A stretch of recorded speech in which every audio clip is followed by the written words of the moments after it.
The ancient Indians left behind countless material remains that speak volumes about the depth and complexity of their civilization.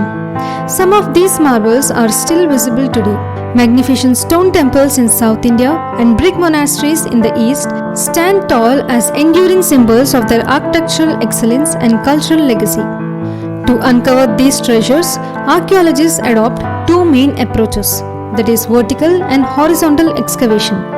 Vertical excavation involves digging layer by layer to trace the chronological sequence of cultures, helping us to understand how civilizations evolved over time. In contrast, horizontal excavation aims to reconstruct a more comprehensive picture of life during a particular period by revealing the layout and structure of entire settlements. However, because of high cost and extensive labor involved, horizontal excavations are rare. As a result, most excavation in India have been vertical, offering valuable but often fragmented glimpses into ancient lives. The preservation of archaeological remains, however, largely depends on climatic conditions. In dry regions like western Uttar Pradesh, Rajasthan and northwestern India, antiquities tend to be well preserved. Conversely, in moist and humid areas such as Middle Gangetic Basin or the deltaic regions, preservation is challenging. Iron objects rust and mud structures deteriorate quickly. In such environments, only burnt bricks or stone constructions tend to survive significantly. Even so, excavations in the Gangetic Plains reveal detailed aspects of ancient daily life. The types of pottery used, the construction styles, cereals which have consumed, and tools which have been crafted. In the Deccan region, the entirely different set of cultural practices is evident. People often buried their dead with weapons, tools, pottery, and personal items inside large stone circles, a burial tradition known as megaliths, offering a window into their beliefs and customs. To study all these findings in a systematic and scientific manner, scholars turn to archaeology. Once remains are unearthed, they are subjected to various scientific tests. One of the most critical is radiocarbon dating or carbon-14 dating, which measures the radioactive decay in organic materials to determine their age. Since carbon-14 is present in all living organisms, its measurement allows researchers to accurately date ancient objects. In addition, methods like pollen analysis and plant residue examination help to reconstruct past environments. These studies indicate that agriculture in regions like Rajasthan and Kashmir began as early as 6000 BC. Similarly, the study of animal bones tells us which species were domesticated and how they were used, whether for food, farming, or transport. Alongside these material remains, coins serve as another crucial source of historical information. Many have been discovered on the surface, but a significant number have come from archaeological excavations. The study of coins, known as numismatics, reveals not just economic practices but also political, artistic, and cultural insights. Unlike today, where paper currency is widespread, ancient Indian currency was made entirely of metals like copper, silver, gold, and lead. Particularly during the Christian period, which spanned the first 3 centuries of Christian era, coin molds made of baked clay were used to mint money. However, coins usage began to decline in the post-Gupta period. Due to the absence of formal banking system, people often stored wealth in earthen pots or brass vessels, many of which have been found as hoards across India. Some of these even contained Roman coins, highlighting India's international trade connections during ancient times. Today, these hoards are preserved in museums in Calcutta, Patna, Delhi, Jaipur, and even in international institutions in London. Early Indian coins have bore only symbols, but over time, coins began to feature names of rulers, deities, and even dates. Their places of discovery help historians map out the regions in which specific dynasties operated, particularly the Indo-Greeks, who ruled parts of India in the 2nd and 1st centuries BC. Moreover, coins offer valuable economic insights. Some were issued not only by kings but by merchant and goldsmith guilds, often with royal authorization, suggesting a thriving trade and growing artisan class. The post-Maurya period saw the major increase in coinage, with coins made from lead, potin, copper, bronze, silver, and gold. The Gupta dynasty in particular issued a large number of gold coins reflecting a prosperous, trade-oriented economy. However, after Gupta era, there was a noticeable decline in coinage, indicating that trade and commerce had started to decline. Beyond coins, even more important historical source is inscriptions. Texts carved or engraved on various surfaces such as pillars, rocks, temple walls, copper plates, and even bricks.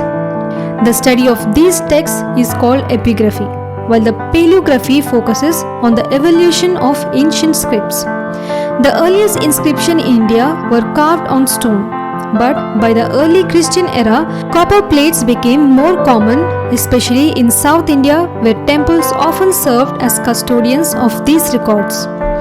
Many of these inscriptions are now housed in museums and institutions like the Office of the Chief Epigraphist in Mysore. Initially, they were written in Prakrit around the 3rd century BC, but Sanskrit became more dominant from 2nd century AD, particularly during the Gupta period.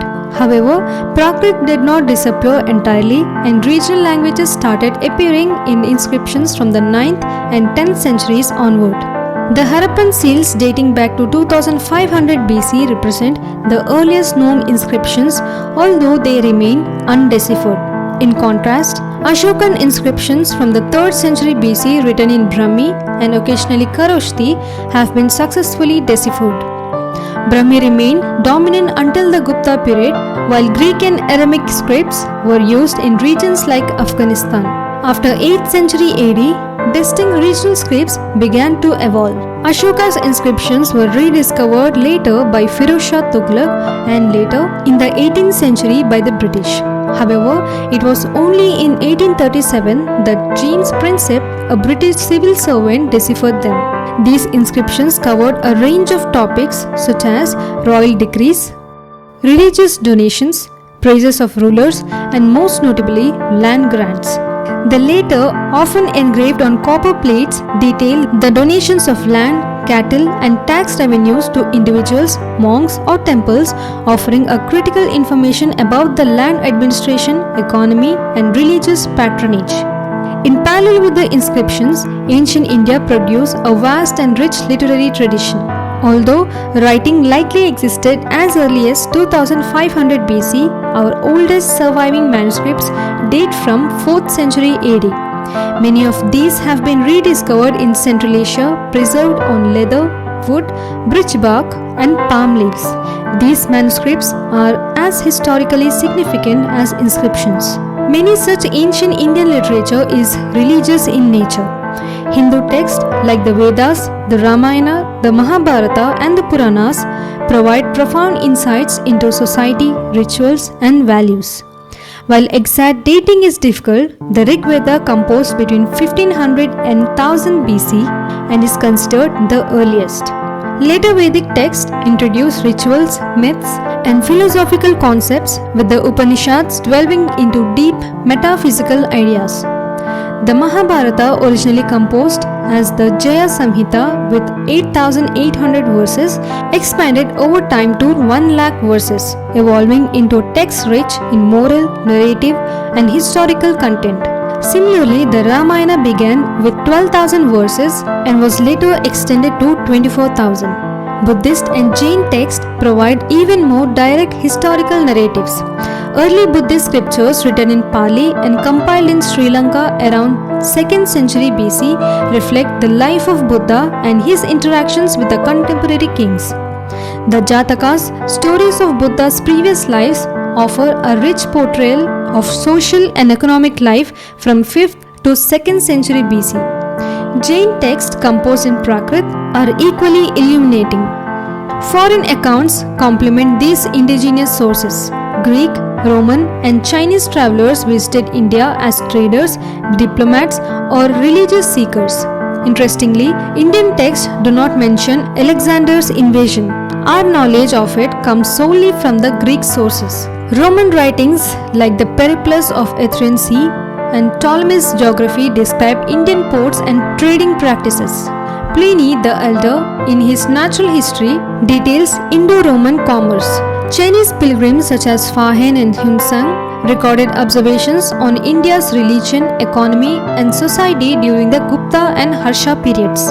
It's often said that ancient Indians lacked a historical sense, but this is a misconception. Although they did not write history like the Greeks, they possessed a strong awareness of time, change, and casuality. The Puranas, while religious and encyclopedic, contain dynastic histories up to the Gupta period. Interestingly, they often describe past events in future tense, using a distinctive style of narration. They also developed a concept of yugas, that is, Krita, Tetra, Dwapara, and Kali, each representing a progressive decline in moral and social order, reflecting a cyclic yet evolving view of history. In contrast, inscriptions provide precise chronological markers such as dates, names, and places that historians can rely on. Biographical writing also emerged, notably with the Banabhatta's Harshacharita in the 7th century, offering a semi-historical account of King Harshavardhana. Later, works like Sandhyakara's Nandis, Ramacharita, and Kalhana's Rajatarangini blended poetic style with historical detail. Through archaeological findings, coins, inscriptions, literature, and foreign accounts, they have left behind a rich and multi-layered legacy. These diverse sources, when studied together, help reconstruct the social, economic, political, and cultural life of ancient India in great detail.